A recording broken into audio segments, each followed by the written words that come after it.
Hola, buenas tardes. El día de hoy no voy a poder estar con ustedes de forma presencial, así que les dejo un video en donde se explica la clase del día de hoy. Eh, es muy importante que lo revisen porque parte de la asistencia, bueno, más bien la asistencia de este día se va a contabilizar de acuerdo a algún comentario que hagan en dicho video. En el comentario deben de poner su nombre completo y de qué grupo son, así como pues una apreciación, un comentario, pregunta, reflexión acerca de lo visto en la clase del día de hoy, ¿verdad? Debe de ser un comentario a conciencia, no algo, digamos, que, que superficial, sino lo más profundo posible. Recuerden iniciar con su nombre y que ese comentario también propicie la discusión, obviamente una discusión asertiva, una discusión pacífica y con el objetivo de enriquecer el conocimiento, no de generar eh, conflictos. Bueno, vamos a iniciar la clase del día de hoy. Ok, les comparto la presentación. Eh, bueno, todo esto ya lo hemos visto. Nos vamos a ir hasta donde estamos actualmente, ¿no?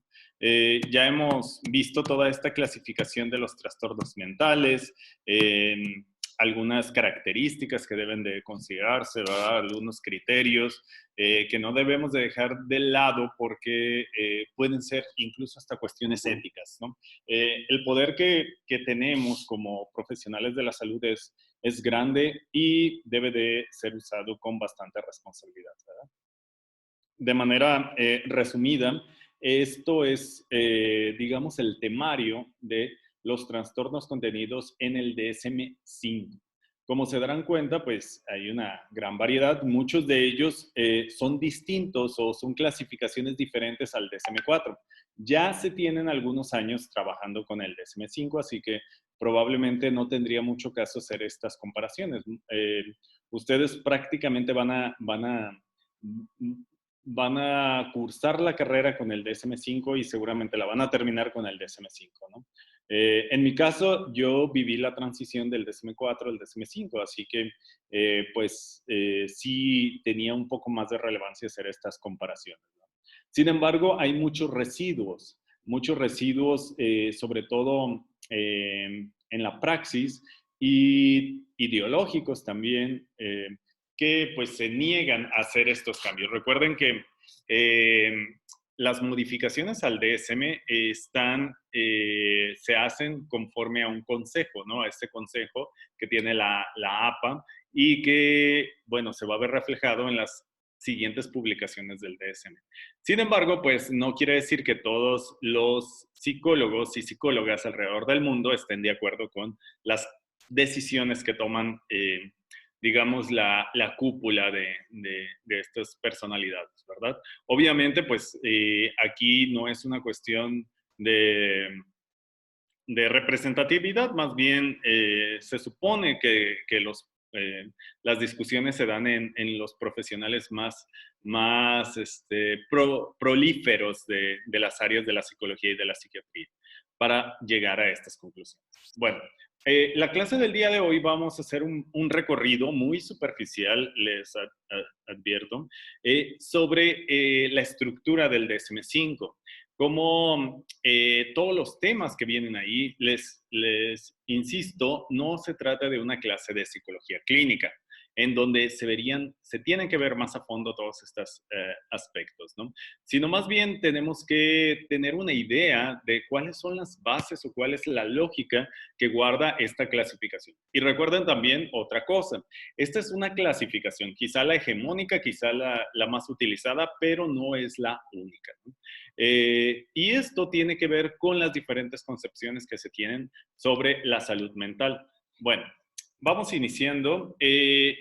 Por ejemplo, aquí tenemos uno de estos trastornos que es que pertenece, si ven la cintilla de arriba, es el nombre del capítulo, ¿no? Aquí tenemos varios capítulos, como verán en 1, 2, 3, 4, 5. El título 5 hace referencia a los trastornos de ansiedad. De los trastornos de ansiedad se desglosan otros trastornos más específicos, ¿no? Por ejemplo, aquí tenemos el trastorno de ansiedad por separación. Como está estructurado el DSM-5, pues se enumeran los síntomas que la persona tendría que tener como para que nosotros lo diagnosticáramos. Este extracto es de una versión reducida, simplificada o resumida del DSM-5, así que por eso solamente se está hablando de los síntomas. Sin embargo, ya cuando tienen la versión amplia del DSM-5, vienen muchas cosas más, ¿verdad? Antecedentes, viene algunos criterios de diagnóstico, como temporalidad, entre otras cosas. En sí, es muy importante considerar la temporalidad, también las cuestiones socioculturales, ¿no? Y otros aspectos que no se nos deben de escapar.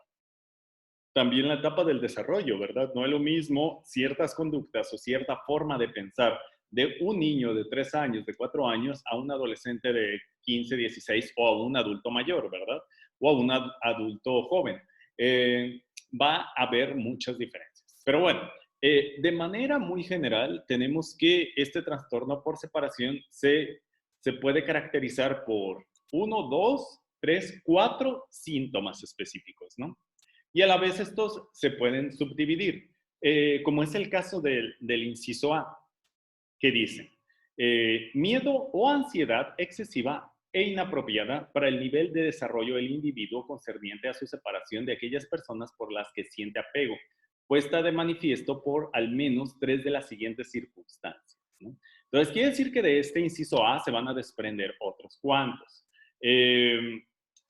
Y si se fijan, siempre están utilizando cuestiones cuantitativas. Aquí se dice al menos 3 de las siguientes circunstancias, ¿no? Una no es suficiente como para nosotros poder hacer el diagnóstico y 2 tampoco, sería al menos 3. Si se dan cuenta, también hace énfasis en algo inapropiado al nivel de desarrollo. Quiere decir que está bien, se puede tener cierta conducta, pero cuando estamos en cierto nivel de desarrollo, pues obviamente no tendría mucho sentido, ¿no? Lo que les decía, no es lo mismo hablar de las conductas propias de un niño a que esas mismas conductas las tenga un adolescente, ¿no? Entonces, ahí pudiera haber algo. Si es algo transitorio, propio del desarrollo normal de las personas, haciendo énfasis en lo normal y tomándose con pinzas, ¿no? Pues ya estamos hablando de algún tipo de, de no trastorno, ¿no? Más bien es algo que por lo que la persona va a transitar. Entonces, estas opciones que maneja el inciso A es malestar excesivo y recurrente cuando se prevé o se vive una separación del hogar o de las figuras de mayor apego.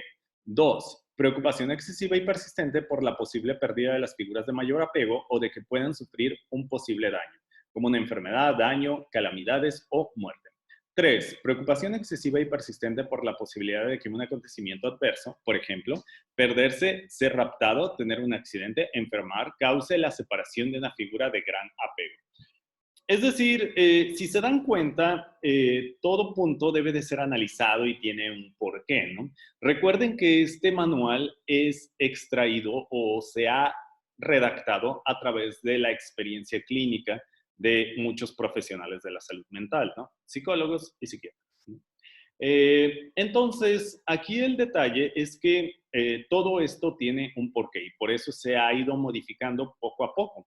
No, nada está escrito en piedra, ¿no? Todo puede ser modificado y obviamente pues es discutido. Y así obviamente no tendría caso leer las 8, pero esto es como está planteado o está definido cada uno de los trastornos. El inciso B, por ejemplo, dice, el miedo, la ansiedad o la evitación es persistente. Dura al menos 4 semanas en niños y adolescentes y típicamente 6 o más meses en adultos, ¿no? Entonces aquí viene un criterio temporal, que es algo que debemos de considerar. Casi todos los trastornos consideran estos criterios temporales. Es decir, ya nos están diciendo cuándo es normal en niños, cuándo es normal en adolescentes y en adultos, ¿no? También es importante ver la terminología. ¿Qué quiere decir miedo? ¿Qué quiere decir ansiedad? Obviamente debemos de tener un glosario específico porque el conocimiento o las definiciones en cuanto a terminología son muy, muy importantes, ¿no? ¿Qué es ansiedad? ¿Cómo lo definimos? ¿Y con base a qué? ¿No? Es diferente al miedo, es diferente a otro tipo de situaciones emocionales o cómo sería la cuestión. Obviamente, vamos a, probablemente, no probablemente, vamos a revisar ese tema más a fondo, porque recuerden que la ansiedad y la depresión, como lo vimos hace algunas clases, son epidemiológicamente una de las preocupaciones más grandes de la salud mental. Así que, pues todavía está en desarrollo esta parte, ¿no? En el inciso C, se menciona que la alteración causa malestar clínicamente significativo o deterioro en lo social, académico, laboral u otras áreas importantes del funcionamiento. Este criterio C viene prácticamente en todos los trastornos. Quiere decir que, ¿qué es un trastorno? Es en la propia definición, es algo que afecta alguna de nuestras esferas sociales, ¿verdad? Si tenemos problemas para adaptarnos en alguna de estas esferas, en lo académico, laboral, familiar, etcétera, pues quiere decir que es algo en lo que se debe de poner atención y se debe de analizar y debemos de ver cuál es el verdadero problema. Recuerden que esto tiene que ver con que no centrarnos en el individuo, ¿no? O no centrarnos en que el del problema es siempre el individuo. Recuerden que algunas características muy particulares de las personas pueden ser consideradas como no agradables o no aceptables para el resto de la población, lo cual no quiere decir que esté mal. Entonces, imagínense el racismo, por ejemplo, ¿no? Una persona de piel negra, ¿no? Un afrodescendiente, en una comunidad blanca, que pueda recibir algún tipo de racismo, rechazo, ¿no? No quiere decir que la persona esté mal. Obviamente va a tener problemas para adaptarse a las circunstancias sociales, pero nada que ver con alguna característica de él o de ella, ¿no? Más bien estamos hablando de que las dinámicas sociales lo están rechazando por un fenómeno de tipo social, ¿no? Entonces ahí se descartaría una cuestión de enfermedad mental o de trastorno mental, mejor dicho, ¿no? Entonces, el problema no está en la persona, sino en la sociedad que lo rechaza, ¿no? Entonces, obviamente esto es discutible, hay que ver por qué se rechaza a la persona, si es una cuestión de discriminación o si es otro tipo de cuestión, ¿no? Puede ser una persona demasiado violenta y independientemente de su apariencia o de lo que sea, ¿no? Y quizá la sociedad lo rechace, entonces podemos estar hablando de ahora sí de un trastorno, por ejemplo, un trastorno antisocial, ¿no? Pero hay que tener mucho cuidado con estas cosas, ¿no? No todas las personas que no se pueden adaptar a un grupo social no significa que tengan un trastorno mental y debemos de tomarlo mucho en cuenta, ¿no? El inciso D dice, la alteración no se explica mejor por otro trastorno mental. Aquí viene la parte diferencial, ¿no? Como rechazo a irse de casa por resistencia excesiva al cambio en un trastorno del espectro del autismo. Es decir, el autismo también puede tener algunas manifestaciones de este tipo. Delirios o alucinaciones concernientes a la separación en trastornos psicóticos. Rechazo a salir sin alguien de confianza en la agorafobia.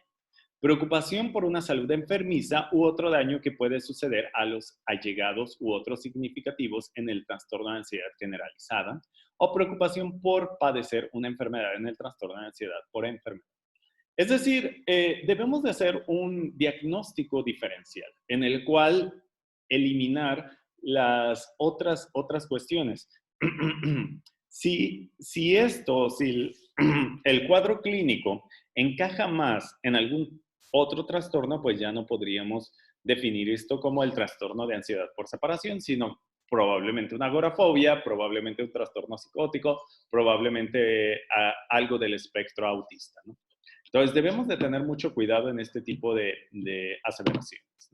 Este es un ejemplo. Obviamente, tenemos que verlos en lo particular, ¿no? Aquí está otro, por ejemplo, el mutismo selectivo. Aquí, como se darán cuenta, también están estas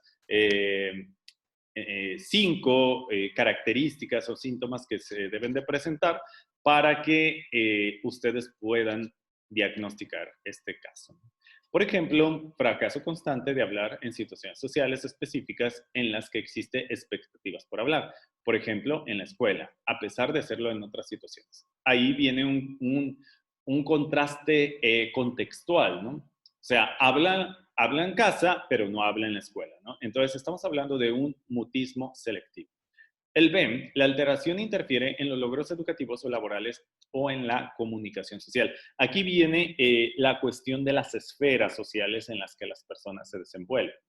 Igual que en el otro caso, también hace referencia a esas esferas sociales. La duración de la alteración es como mínimo de un mes, no limitada al primer mes de escuela. Esto es el criterio temporal, es decir, cuánto debe de durar el problema para que nosotros considerarlo de relevancia, ¿verdad? Recuerden que esto es muy, muy importante. Una persona puede estar seria un día o dos o una semana, ¿verdad?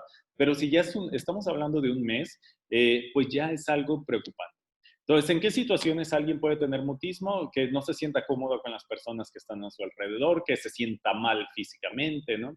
Que esté pasando por algún duelo, que esté... Entonces, hacer toda esta cuestión diferencial es sumamente importante, ¿no? El fracaso de hablar no se puede atribuir a la falta de conocimiento o a la comodidad con el lenguaje hablado necesario en la situación social. Es decir, pues la persona no habla porque no está familiarizada con ese tema, ¿verdad? Por ejemplo, yo en una conversación con físicos y que estén hablando de energía nuclear, pues obviamente a nivel técnico, pues no voy a poder decir absolutamente nada. En cambio, pues en alguna otra temática más general, pues uno puede participar sin ningún problema, ¿verdad? Entonces, cuando no se sabe del tema o cuando estamos hablando o se trata de algún otro idioma, pues obviamente pues no va a haber mucho que decir. Es otra cuestión diferencial. La alteración no se explica mejor por un trastorno de la comunicación, por ejemplo, trastorno de fluidez, tartamudeo, de inicio en la infancia, y no se produce exclusivamente durante el curso de un trastorno del espectro autista, la esquizofrenia u otros trastornos psicóticos. Entonces, aquí viene otra parte del diagnóstico diferencial, se puede confundir con estos otros, ¿verdad? Pero eso no quiere decir que se trata de mutismo, sino más bien una manifestación clínica de otro trastorno, ¿no? Les digo, estos son 2 ejemplos solamente, ¿no? Es como para analizar la estructura del DSM-5. Y estamos hablando de un manual de bolsillo, por así decirlo, ¿no? O sea, no de la versión ampliada. Ustedes ya lo revisarán en su documento, ¿no? Obviamente ha habido muchos cambios, ¿no? Ya se eliminó esto del sistema multiaxial que se encontraba en el DSM-4. Esto no tiene mucho caso, como les decía, no vivieron la transición, por lo tanto no va a tener mucho sentido. Ahorita estamos hablando de 2 ejes, el 1 y el 2. Ya desapareció el eje 3, que hablaba exclusivamente de las condiciones médicas asociadas. Recuerden que muchos de los trastornos mentales pueden tener una comorbilidad con alguna enfermedad de tipo física, ¿no? O biológica, mejor dicho. También estaba el eje 4, que se refiere a los factores psicosociales y ambientales, ¿no? Y el eje 5 a las discapacidades. Quiere decir que todos estos factores contribuían a hacer un diagnóstico más integral, se han eliminado por cuestiones obviamente de la misma experiencia que van teniendo los profesionales de la salud, y ahora pues contamos con ya ejes un tanto más limitados, ¿no? Bueno, como verán en esta línea, vamos a ir de uno por uno, no para revisarlos a fondo porque debería haber una materia específica, incluso con 2, 3 continuidades para abordar todo esto, porque es sumamente amplio, ¿no? El DSM en general, pues no debe de ser tomado a la ligera, debe de ser analizado, debe de ser abordado, debe de aplicarse, ¿no? Pero lo que quiero que entiendan ahora es la lógica que tiene el DSM-5. Ya posteriormente en su clase de psicología clínica, pues van a abundar más en estos aspectos, ¿no? El trastorno del neurodesarrollo, pues tiene varias facetas, ¿no? Estamos hablando, por ejemplo, en el ámbito infanto-juvenil, de lo que anteriormente se llamaba el retraso mental. Ahora se denomina discapacidad intelectual. Venimos otra vez con esta modificación de los términos, que eso es muy común. Recuerden que eso ha sucedido constantemente en los trastornos mentales. De hecho, hasta en el propio término de trastorno mental, ¿verdad? Entonces, ya pasaron de ser enfermedades a ser trastornos, etcétera, ¿no? Entonces, obviamente, se han tomado, han tenido diferentes terminologías, unas que son más de tipo coloquial, otras que eran más de tipo científico, profesional, pero al final de cuentas la terminología va cambiando. Entonces ya no hablamos de retraso mental, ahora de discapacidad intelectual. Hay algunas cuestiones, por ejemplo, como los trastornos generalizados del desarrollo, desaparecen como tales y se unen al espectro autista, que ya tendría su propio espacio, ¿no? Ahora, también tenemos el caso del TDAH, del famoso TDAH, que es parte de otra clasificación, que lo integra, ¿no? El trastorno por déficit de atención con hiperactividad. Entonces serían como los más importantes estas discapacidades intelectuales, anteriormente llamado retraso mental, y el famoso TDAH, y sobrediagnosticado, por cierto. Ok, el segundo título del DSM, estamos hablando del espectro, la esquizofrenia y otros trastornos psicóticos. Aquí es muy importante mencionar lo siguiente. ¿Por qué se llama espectro? Ya no estamos hablando de un término muy específico, que sea esquizofrenia y punto, ¿no? Sino que estamos hablando de un abanico de posibilidades, ¿no? Que va más de un blanco y negro a una escala de grises. Entonces, esta cuestión de la esquizofrenia nos va a dar la oportunidad para que nosotros podamos tener un mayor rango de trabajo, ¿no? Para identificar una persona que tenga quizá una etapa o un nivel un tanto menos controlable de la esquizofrenia a alguien que pueda ser un tanto más funcional, ¿no? Recuerden que aquí lo importante es qué tan funcional se vuelve una persona cuando se tiene un trastorno. Entonces, lo ideal es que la funcionalidad esté íntegra, ¿no? Y que las personas puedan tener una vida lo más normal posible.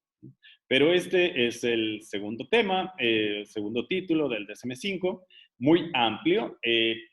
Quien no entienda todavía de lo que se está hablando, de lo que es esquizofrenia, pues tiene mucho que leer, ¿verdad?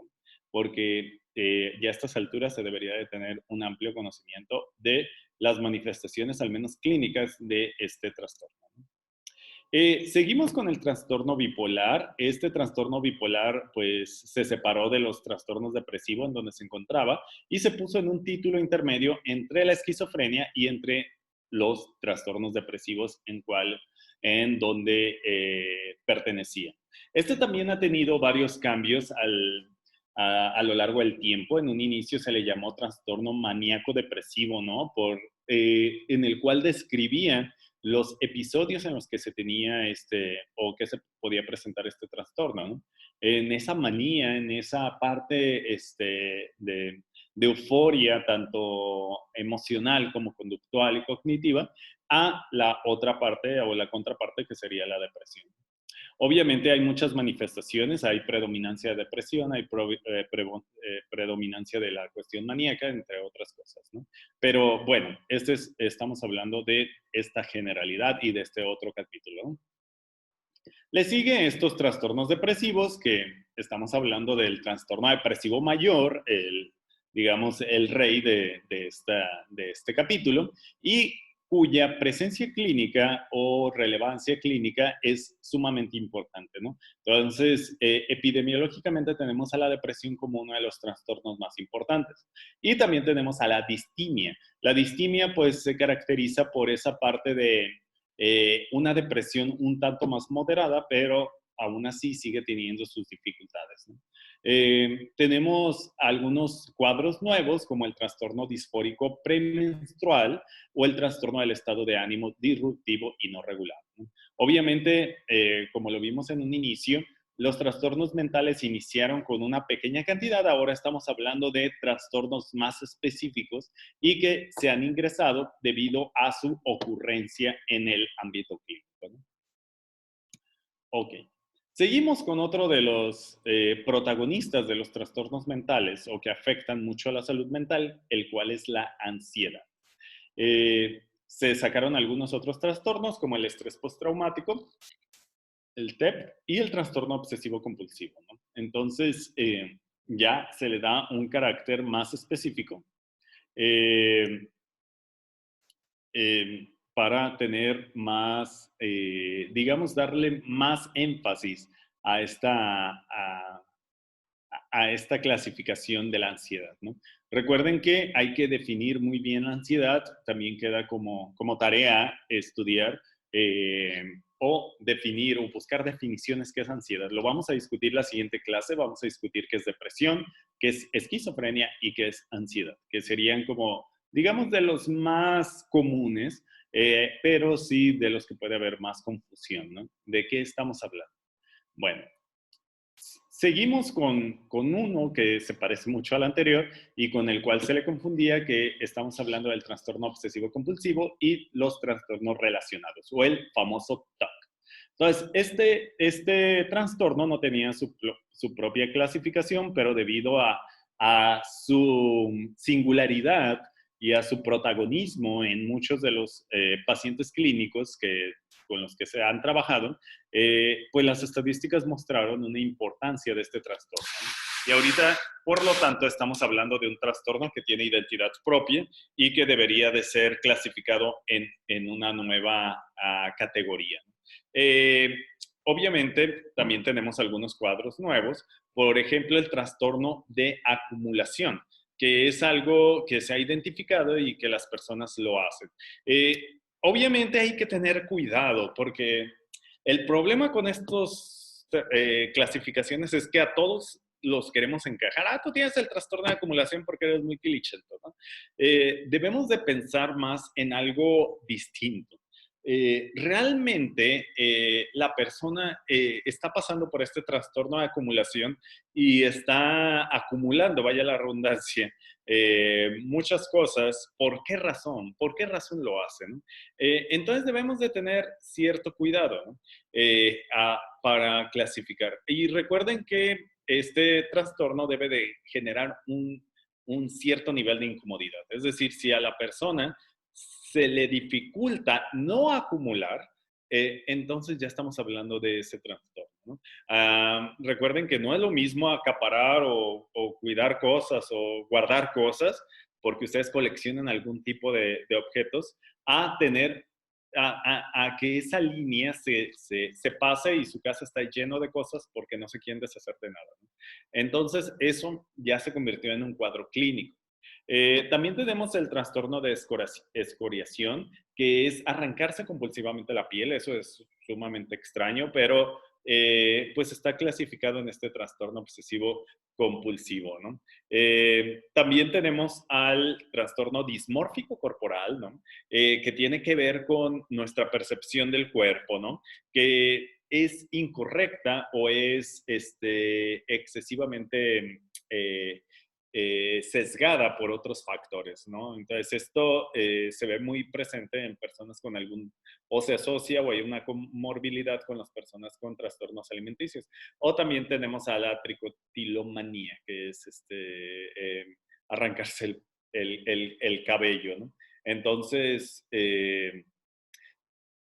pues hay para todo, ¿no? Hay muchas, quizá muchos de estos trastornos nos parecen un tanto exóticos, pero nos, nos sorprenderíamos saber que no es así. Otro de los cuadros o otro de los títulos son los trastornos relacionados con el trauma y con el estrés. Esto pues incluye a muchos de los trastornos asociados al estrés más famosos, ¿no? Como el trastorno de estrés agudo, los trastornos adaptativos, entre otras cosas, ¿no? Entonces, debemos de tener mucho cuidado con también estas situaciones, ¿no? Esto incluye básicamente al trastorno de estrés postraumático, que recuerden, inició a estudiarse a partir del cuadro clínico que se presentó en varios veteranos de guerra. Entonces, debemos de tener cuidado con este tipo de clasificaciones y saber si no es un estrés ocasional o si ya es un estrés arraigado, ¿no? Un estrés más propio de la persona. Los trastornos disociativos también son otra de las cuestiones un tanto más complejas y difíciles de diagnosticar, ¿verdad?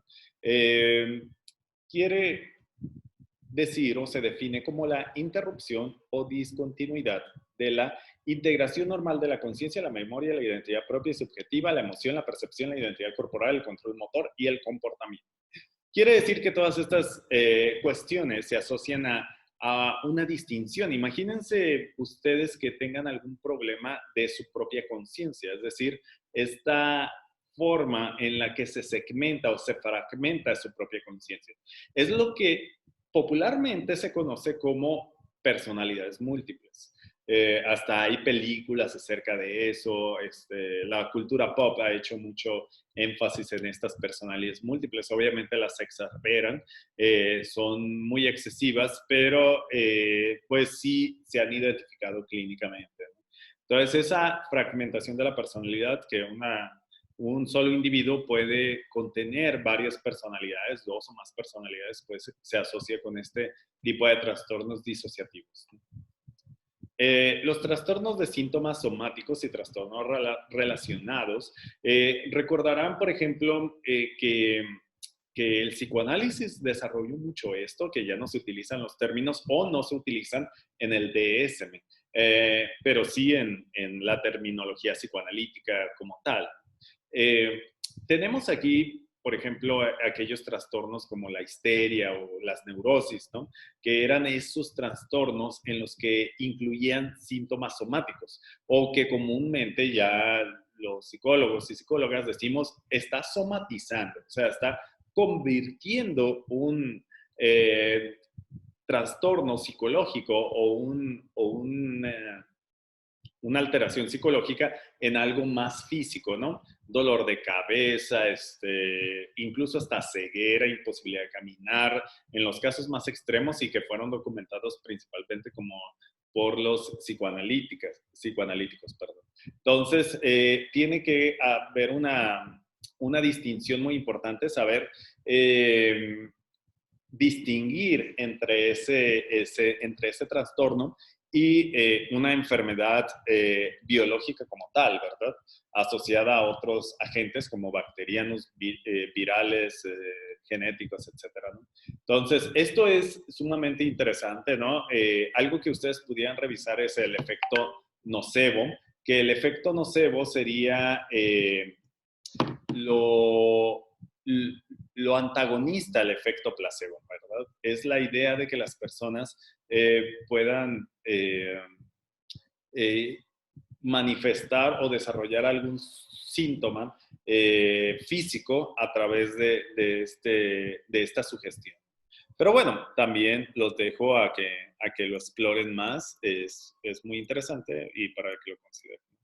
Eh, Seguimos con los trastornos de la conducta alimentaria de la ingesta de alimentos. Esto pues puede incluir a la famosa anorexia y a la bulimia, ¿no? Pero también tenemos a otros menos conocidos como la pica, que es comer cosas que no son comestibles como tierra, piedras, ranas. Bueno, cosas que no deberían de comerse, ¿no? O que no consideran un nivel nutricional importante. O la rumiación. Esto es muy importante porque debemos de hacer la distinción también temporal o cronológica, ¿no? Del desarrollo de las personas. Si un bebé generalmente se mete toda la boca y puede comer cosas que si no tiene no tenemos cuidado con ellos, pues pueden ingerirlos, ¿verdad? Sin necesariamente estar hablando de cosas eh, que se coman, ¿no? Porque no han desarrollado esa distinción. Sin embargo, podemos hablar también de que es normal en esa, o sea, que los bebés traten de comerse cosas que no son comibles, ¿no? Pero ya cuando pasa cierta edad, ya eso no es normal. Entonces, pues básicamente estos trastornos de la conducta alimentaria implican todos estos aspectos, ¿no? Tenemos también los famosos trastornos de la excreción, que implica la enuresis, la encopresis, esa, esa imposibilidad de controlar los esfínteres, ¿verdad? Que tampoco no tiene mucha relevancia, más bien detenernos en ellos, ¿no? Porque ya se han revisado en otras clases y porque pues se debe de tener yo creo que ya todos lo conocen, ¿no? La enuresis y la encopresis, ¿no? Que suelen ser muy comunes e importantes para los psicólogos, sobre todo los que se dedican a la infancia. Tenemos los trastornos del sueño y la vigilia, el insomnio, la hipersomnia, ¿verdad?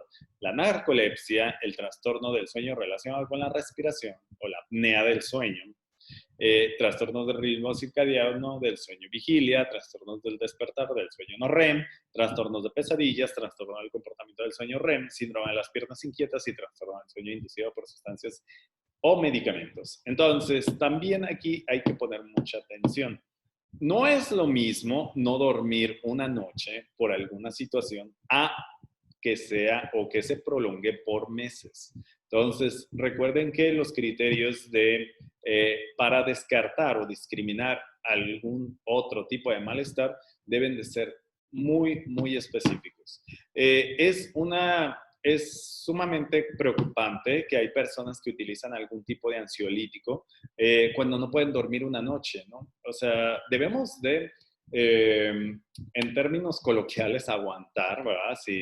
Si no podemos dormir una noche, probablemente pues, puede ser por varios factores, incluso el mismo estrés, ¿no?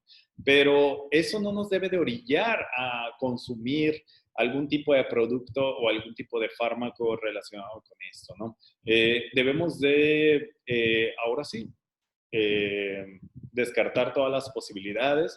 Probablemente hay algo que comimos que nos hizo, que nos está haciendo complicado conciliar el sueño, ¿no? Pero pues sí debe de haber un criterio también de temporalidad. ¿Cuánto tiempo hemos estado así? Entonces hay que tener mucho cuidado, no hay que exagerar en estas situaciones. Y bueno, hay que considerarlo. Trastornos de sueño y vigilia. Las disfunciones sexuales, ¿no? Eyaculación retardada, el trastorno eréctil, el trastorno orgásmico femenino, el trastorno del interés, excitación sexual femenino, el trastorno del dolor genital pélvico o penetración, el trastorno de deseo sexual hipoactivo en el varón, la eyaculación prematura, la disfunción sexual inducida por sustancias, medicamentos, otra disfunción sexual específica de la disfunción sexual no especificada. Ok, entonces un amplio abanico de problemas, ¿no? Obviamente estamos hablando de todos que tengan una génesis psicológica, ¿no? Obviamente va a haber algunos problemas sexuales que estén más relacionados con situaciones más de tipo biológico, ¿no? Entonces ahí pues no hay mucho que hacer, bueno, desde nuestra perspectiva, ¿no? Obviamente sería atender a otros especialistas, ¿no? Pero hay que discriminar. Generalmente las personas acuden primero al médico, ¿no?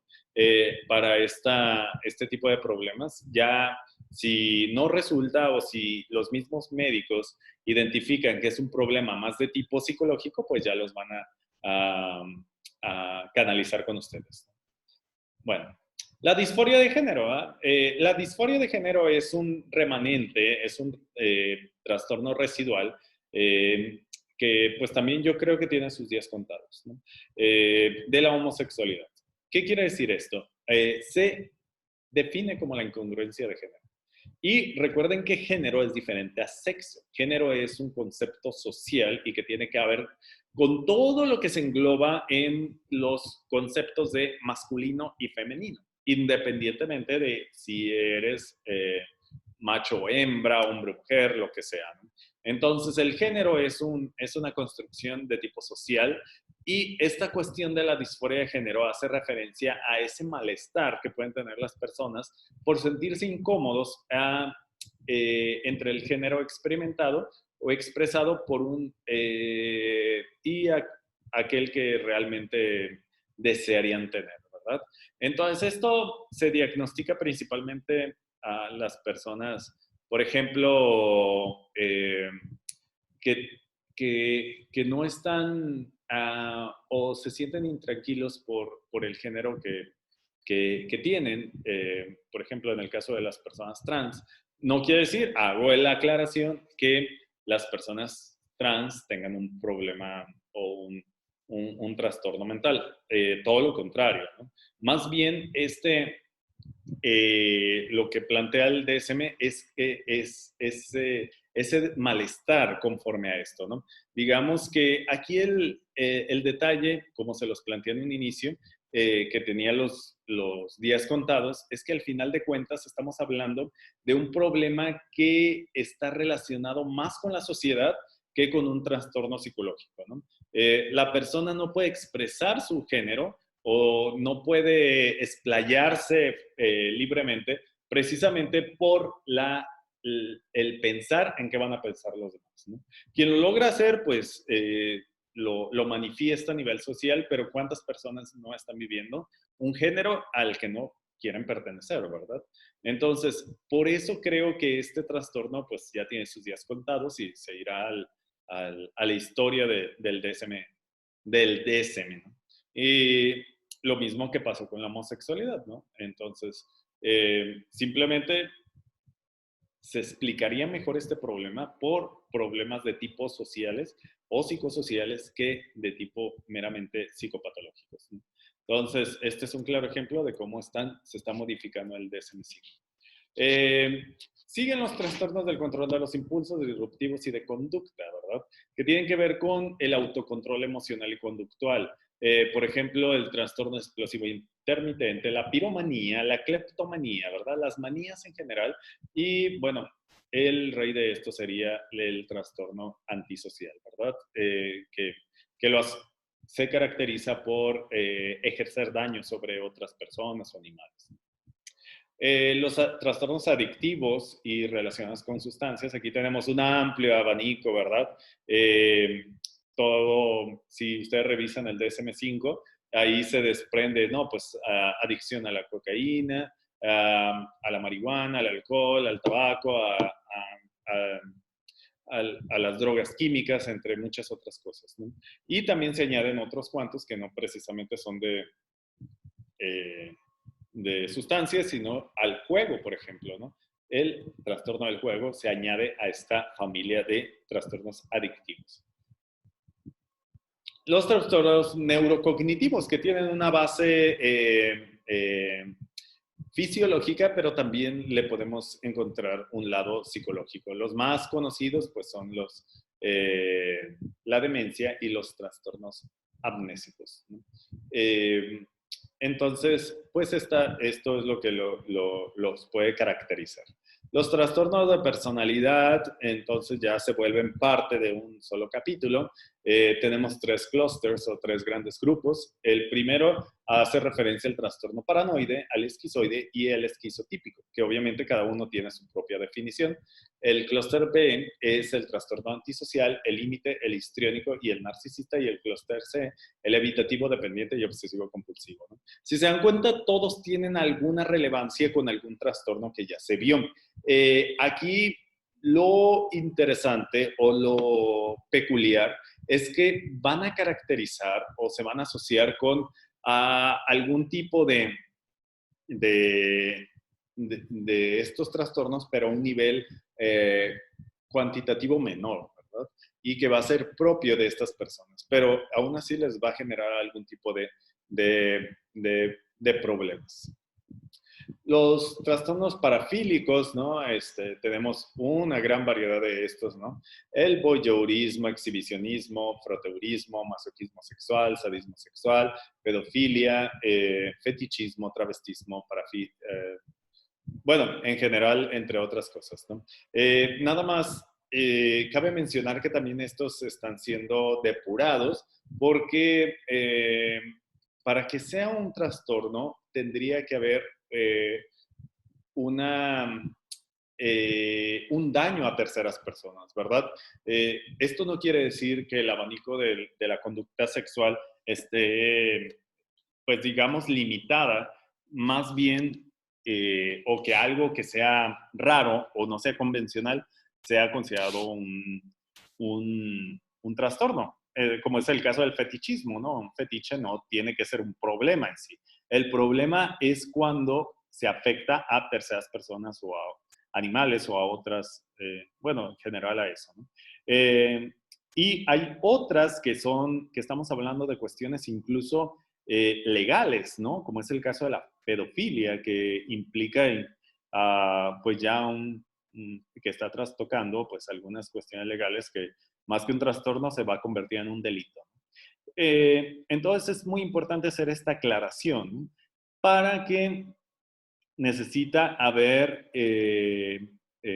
para que sea un trastorno, necesita esa persona hacer daño o afectar a otra tercera. Obviamente estamos hablando de una relación sexual no consensuada.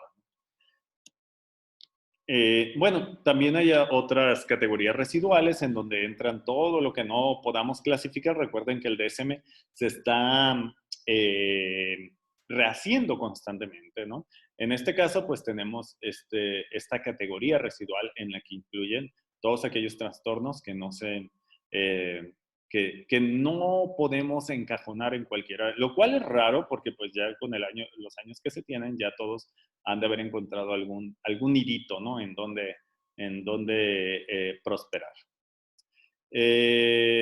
Bueno, también tenemos estos trastornos inducidos por medicamentos, los cuales pues son desgraciadamente muy comunes, ¿no? Debido al mal uso que se han tenido con los medicamentos o el abuso de estos, ¿no? Y bueno, ahí incluso el CIE-10 maneja un código Z eh, que hace referencia eh, a, a, otros problemas que pueden recibir atención clínica, ¿no? Bueno, hay muchas dificultades en el diagnóstico, debemos de tener mucho cuidado, ¿no? Debemos de ser muy éticos a la hora de hacer cualquier aseveración, porque nuestra opinión puede tener peso y puede cambiarle la vida a las personas. Entonces, necesitamos preguntarnos, ¿tiene sentido que esta persona tenga esa etiqueta? ¿Para qué sirven las etiquetas? ¿Para qué sirve estructurarlas o encajonarlas en algo? Además de un tratamiento clínico, ¿tiene sentido que las personas estén viviendo con esa etiqueta o simplemente pues el tratamiento debe de persistir sin importar que la persona sepa o no de lo que tiene, ¿verdad? Son preguntas que se hacen en el diagnóstico, eso pues ya lo queda a su consideración y ahí lo pueden poner incluso en los comentarios. ¿Qué es lo que ustedes o qué consideran interesante o importante a la hora del diagnóstico, ¿verdad? Estamos hablando que para hacer un excelente diagnóstico o un diagnóstico profesional y ético, debemos de hacer una historia clínica sumamente meticulosa, ¿no? Pormenorizada, en donde nosotros expongamos o más bien identifiquemos la mayor cantidad de información para poder tomar una decisión clínica, ¿no? Entonces, estamos hablando, insisto, en que esto es un mero repaso de la estructura del DSM-5. No es una clase de psicología clínica. Eso todavía va a ser más específico. Se van a detener en depresión, en ansiedad, en todos los trastornos y se deben de revisar a fondo. Esta vez es simplemente para analizar esto, ¿no? La importancia del diagnóstico, la importancia que tienen estos trastornos para la salud mental y la importancia que tienen estos catálogos para incluso la misma salud mental. Bueno, con esto terminamos la clase de hoy. Nos vemos la siguiente semana. Espero que ya podamos vernos de manera presencial. Bueno, creo que todavía va a faltar algo, pero pues estamos en comunicación. Muchísimas gracias y no olviden poner su comentario para la asistencia del día de hoy. Nos vemos. Bye bye.